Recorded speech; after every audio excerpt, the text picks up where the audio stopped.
নমস্কাৰ মূলত আজি ইয়াত কি অনুষ্ঠান পাতিছে আমাৰ হয় আমি দিহানাম সংৰক্ষণ মঞ্চ অসমৰ দুদিনীয়া বৰ্ণাঢ্য কাৰ্যসূচী ৰঙাবেশী ৰাইজৰ সহযোগত আমি এই অনুষ্ঠান ভাগি উদযাপন কৰিছিলোঁ। আজি আমাৰ মূল সভাৰ পুৱা আমাৰ পতাকা উত্তোলন হৈছে।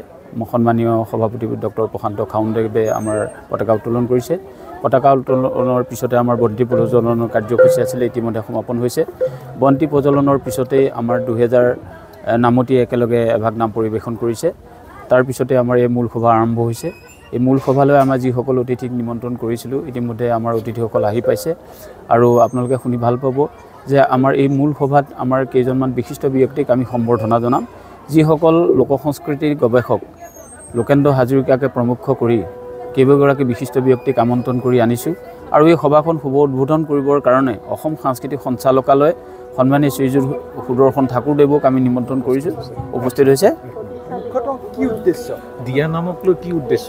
হয়, আমাৰ দিহানামলৈ মুখ্য উদ্দেশ্য হৈছে আমাৰ সুপৰিমাৰ্জিত এখন নিয়মাৱলী আৰু এখন সংবিধান প্ৰণয়ন কৰি অসমৰ ইমূৰৰ পৰা সিমূৰলৈ আমাৰ যি দিহানামৰ অনুৰাগী আছে এই অনুৰাগীসকলক আমাৰ একত্ৰিত কৰিবৰ কাৰণে এইটো মুখ্য উদ্দেশ্য।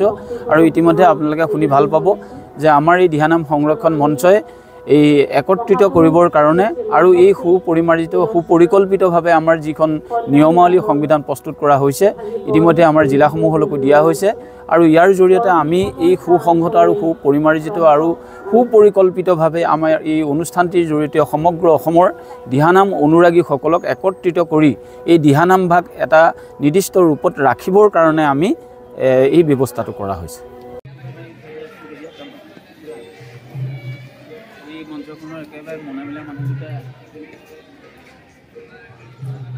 সংৰক্ষণ মঞ্চ অসম দিহানাম সংৰক্ষণ মঞ্চ দুই